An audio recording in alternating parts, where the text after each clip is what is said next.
새해 복 많이 받으세요. 새해 건강하세요. 우리 옆 사람 보고 말씀하시죠.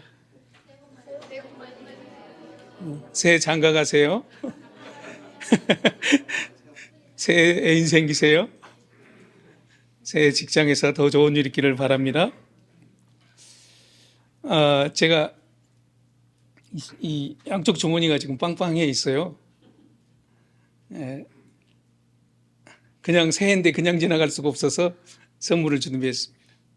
제가 질문을 드리면은 대답하지 마시고 손만 들어주세요.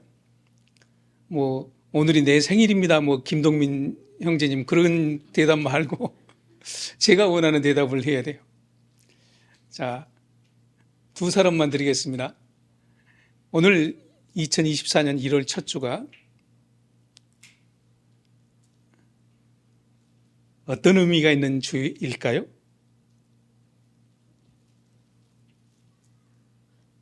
제가 원하는 대답을 해야 됩니다. 자, 손 들고 계시고 두 분만 손 들 때까지 기다리고.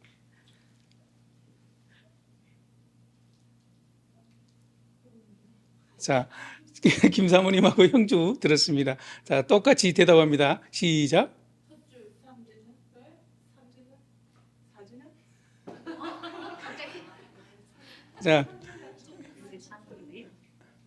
자, 한 사람만 맞췄으니까. 그런데 사실 정확치 않아요. 4주년. 자, 하나는 형주는 못 맞췄어도 손을 드는 용기가 가상해서. 감사합니다.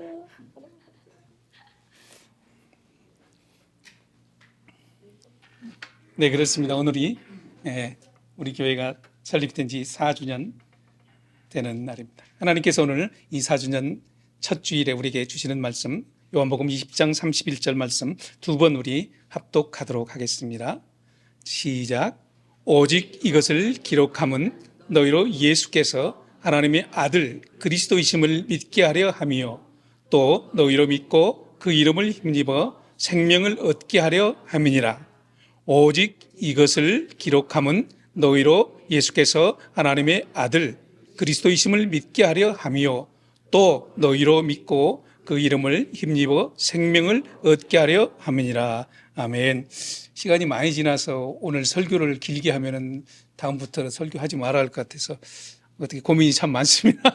짧게 하도록 하겠습니다. 기도합니다. 하나님, 우리에게 2024년을 허락해 주셔서 고맙습니다. 하나님을 더 사랑하며 하나님 안에서 하나님을 더 기뻐하며 그런 예배자로 살아드릴 수 있도록 우리 모두의 가정과 또 직장과 삶 속에 또 자녀들이 함께해 주시기를 소망합니다. 부족한 종 말씀을 준비했으니 이 말씀 속에 성령 하나님 기름 부어 주시어서 사랑하는 백성들에게 친히 생명의 말씀으로 주님께서 그 심령 속에 허락하여 주시옵소서. 예수님 이름으로 기도드립니다. 아멘. 그렇습니다. 오늘 2024년은 우리 교회가 설립된 지 4주년 되는 해입니다. 2020년 1월 5일 주일에 첫 예배를 우리 밑에 교육관에서 드렸습니다. 예배를 드리기 시작하고 2달 만에 팬데믹을 만났죠. 그래서 예배를 이 미국 교회가 아주 셧다운해서 못 드리니까 우리도 못 드리다가 이제 교회 식당에 가서 예배를 드리기도 했고 그것도 어려우니까 이제 말씀을 녹화해서 유튜브에 올려서 함께 나누게 됐습니다. 그런데 벌써 4년이 흘렀습니다. 돌아보니까 지난 4년 동안 예수님께서 우리의 주인 되셔서 교회의 주인 되셔서 오늘까지 여기까지 인도해 주셨습니다. 그 하나님 앞에 우리는 감사와 또 찬양과 영광을 돌리지 않을 수 없습니다. 또 감사드리는 것은 사랑하는 교우 여러분 한 사람 한 사람입니다. 사실 교책교회의 어려움을 누구보다 잘 아는 에도 불구하고 개척교회 한 공동체의 가족이 되어주셔서 지금까지 섬겨오신 여러분들 참으로 감사를 드립니다. 여러분 한 사람 한 사람이 계셨기 때문에 우리 교회가 있었고 또 우리 교회 공동체가 건강하게 세워질 수 있었습니다. 저는 첫 주 말씀을 준비하면서 우리 교회가 이 5년 차로 접어들면서 어떤 말씀을 전해야 될까? 정말 더 건강한 교회 공동체로 세워지기 위해서 정말 힘을 모아 나아가야 될 텐데 어떻게 하면 더 건강한 공동체로 세워질 수 있을까? 그런 생각을 해보는 바람이 있었습니다. 마치 이 건물을 지을 때 벽돌 한 장 한 장이 다 자기의 역할을 함으로 말미암아 이 건물이 든든하게 세워졌듯이 우리 모두도 자기의 역할 속에서 공동체 안에서 꼭 필요한 존재라는 그런 자부심을 가질 때 우리는 이 건강한 공동체로 되어질 수 있고, 여러분도 믿음의 이 주의 교회 한 공동체라는 한 지체라는 그런 자부심을 가져도 될 것 같습니다. 2024년 첫 주 4주년을 맞으면서 하나님 무슨 말씀을 전해야 할까요? 그런 생각과 더불어서 내 스스로에게 질문해 봅니다. 교회를 시작하면서 가졌던 그 마음이 지금도 변하지 않고 있는가 하는 제 스스로에게 질문을 해봅니다. 교회 이름을 주의 교회라고 명명했듯이 내 속에서는 이 교회는 누구도 사람이 주인 되지 아니하고 정말 교회 이름 그대로 주님이 주인 되는 그런 교회가 되고 싶은 소망이 속에 있었습니다. 그래서 주의 교회라고 부르고 또 불렀지만 돌아보면 아쉬움이 또 많이 있기도 합니다. 여러분, 좋은 교회는 어떤 교회일까요? 건강한 교회는 어떤 교회일까요? 우리는 그런 고민을 가지고 있었으면 좋겠습니다. 사람들마다 좋은 교회를 찾고 있죠. 그리고 또 좋은 교회라는 그 정의는 성경적으로 또 교회사적으로 굉장히 많은 정의를 가지고 있을 것입니다. 그리고 많은 사람들이 좋은 교회를 또 찾기를 원합니다. 그런데 좋은 교회를 찾기를 원함에도 불구하고 많은 사람들이 좋은 교회를 찾기 어렵다고 말들 합니다. 여러분, 정말 좋은 교회는 어떤 교회일까요?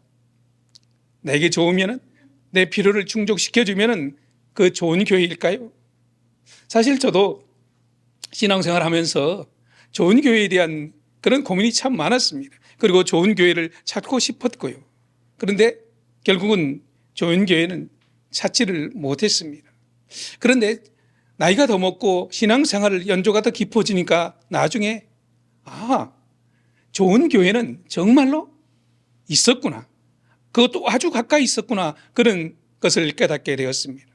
좋은 교회를 우리는 끊임없이 외부적으로 또 밖으로 환경적으로 찾으려고 애를 씁니다. 그러나 돌아보니까 좋은 교회는 아주 가까이 내 속에 내 안에 있었다는 것입니다. 그 말이 무슨 말씀이냐면은 내가 먼저 좋은 교인이 되어야 되겠다고 마음 먹는 순간 그 교회는 정말로 좋은 교회였습니다. 내가 먼저 좋은 목사가 되려고 결단하고 다짐하는 순간 모든 교우들은 좋은 교우였다는 것입니다. 그러니까 문제는 밖에 있는 것이 아니라 환경에 있는 것이 아니라 바로 내 안에 있었다는 것이죠. 그런 말을 하잖아요. 아무리 행복을 찾으려고 애써도 행복은 멀리 있는 것이 아니라 내 안에 있었다고, 가까이에 있었다고 그랬습니다. 신년 새해벽두 첫 주일에 하나님께서 우리 교우들에게 어떤 말씀하시기를 원하실까 하는 그런 고민을 해보게 됩니다. 그런데 문득 누구라고 말하지는 않겠지만은 우리 집 식구 중에 한 사람이 이 카톡에 이 안 읽은 문자가 89개라는 숫자가 눈에 언뜻 들어오더라고요. 그 생각이 기억이 나더라고요. 여러분은 어떠세요? 여러분 카톡이 오면은 빨리 답장하는 편인가요? 여러분, 상대가 나에게 카톡을 넣었을 때 분명한 이유가, 목적이 있지 않겠어요? 분명한 의도를 가지고 카톡을 보내지 않겠어요? 안부를 묻든지 어떤 용무가 있든지 간에 메시지를 넣은 목적이 있다는 거죠. 성경도 마찬가지 아니겠습니까? 성경을 하나님께서 우리에게 성경을 기록해서 주신 목적은 분명하다는 거죠. 오늘 말씀이 그럽니다. 오늘 말씀 속에서 이것을 기록하면 이렇게 말씀하십니다. 본문 속에 두 가지 분명한 목적을 가지고 성경을 기록해서 우리에게 주셨다고 말씀하고 있습니다. 하나는 첫 번째 예수님을 하나님의 아들로 믿게 하는 것입니다. 그리고 두 번째는 그 아들을 믿음으로 말미암아 우리 안에 생명, 영생, 구원을 있게 하려고 하나님께서 성경을 기록해서 우리에게 주셨다는 것입니다. 그러니까 결론적으로 성경은 예수님을 믿고 우리에게 영생을 주시기 위해서 기록된 책이기 때문에 우리가 읽어도 그만, 안 읽어도 그만, 그런 책이 아니라는 것입니다. 하나님이 분명한 의도를 가지고 우리가 상대에게, 친구에게 메시지를 보내듯이 분명한 의도를 가지고 우리에게 그 책을 기록해서 우리에게 주셨다는 것입니다. 그 성경 속에는 하나님의 생각이, 하나님의 뜻이, 하나님의 계획이, 하나님의 장래 일이 어떻게 될 것인가를 분명하게 기록해 놓으셨습니다. 디모데후서 3장 16절에는 이렇게 말씀하십니다. 성경은 하나님의 감동으로 된 책이라. 그리고 17절에 보면은 하나님의 사람으로 온전하게 하기 위해서 기록해 놓았다, 그렇게 말씀하고 있습니다. 그러니까 성경은 하나님이 기록해서 우리에게 주셨는데 우리를 온전한 사람으로 이 땅 속에서 살 수 있도록 그렇게 계획하셨다는 책이라는 것입니다. 성경은, 하나님은 우리에게 이 땅을 살아가는 동안 끊임없이 말씀하고 계십니다. 어떨 때는 환경을 통해서 말씀하십니다. 어떨 때는 가족을 통해서 말씀하십니다. 어떨 때는 이웃을 통해서도 말씀하시고, 어떨 때는 기도를 통해서, 어떨 때는 성령이 내 속에서 감동함으로 말씀하시기도 합니다. 그러나 가장 명확하게 세미하게 말씀하시는 것은 기록된 성경을 통해서 우리에게 말씀하신다는 것입니다. 그럼에도 불구하고 많은 사람들은 하나님은 내게 말씀하지 않는다고, 하나님은 어디 계시냐고 그렇게 의문을 품는 사람 많습니다. 하나님의 음성을 나는 듣지 못했다고, 하나님은 아주 멀리 계신 것 같다고 하는 사람들도 참 많다는 것입니다.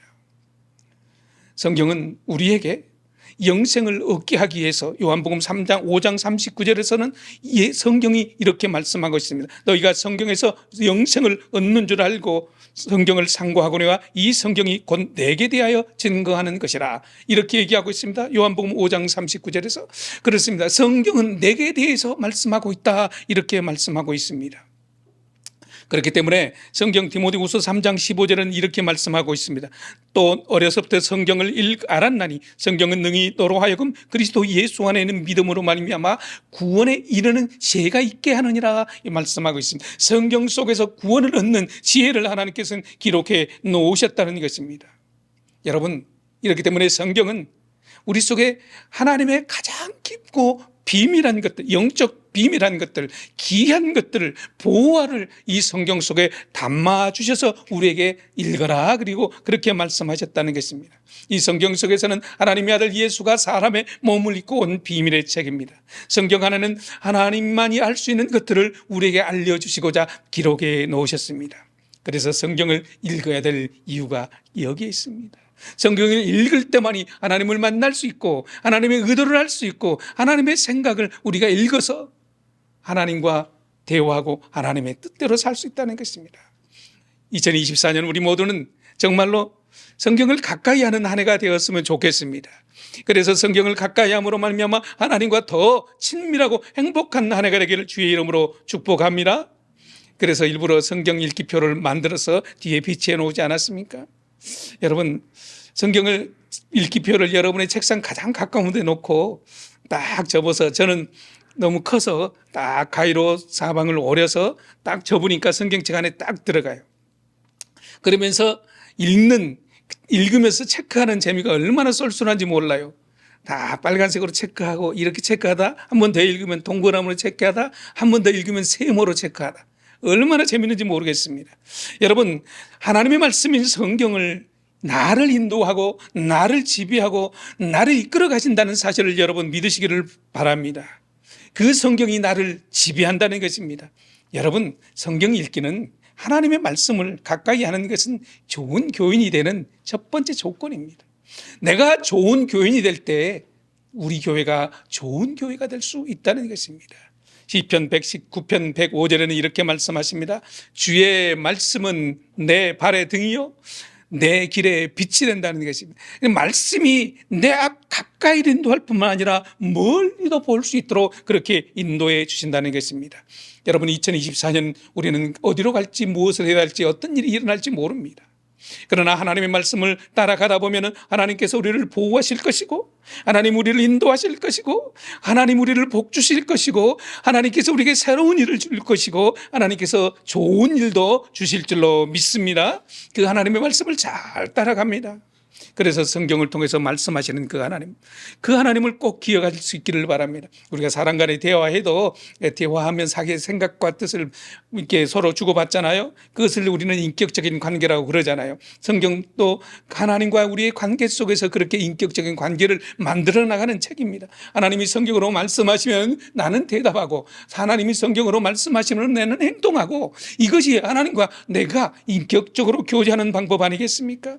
다시 주어진 2024년 한 해 새해를 시작하면서 우리는 완벽하지 못할지라도, 우리 한번 정말 잘하지 못할지라도 한번 결심해 보십시다. 올해는 한번 내가 성경을 읽어보겠나라고. 우리는 옛날에는 성경책을 들고 다녔지만은 지금은 휴대폰 안에 성경이 얼마나 많은 종류들이 성경에 있습니까? 읽으려고 결단만 하면 얼마든지 읽을 수 있습니다. 여러분, 우리 한번 내년에 요한복음 먼저 시작해 보십시다. 요한복음을 제일 먼저 읽은 사람에게는 선물을 드리도록 하겠습니다. 한번 해보십시다. 예, 그렇게 하는 것이 내가 건강해지는 것이고, 우리 교회가 건강해지는 것이고, 우리 믿음의 공동체가 건강해지는 것 아니겠습니까? 이런 소망을 품고 2024년 한번 주님과 함께 힘껏 달려가 보십시다. 아멘. 기도하십시다.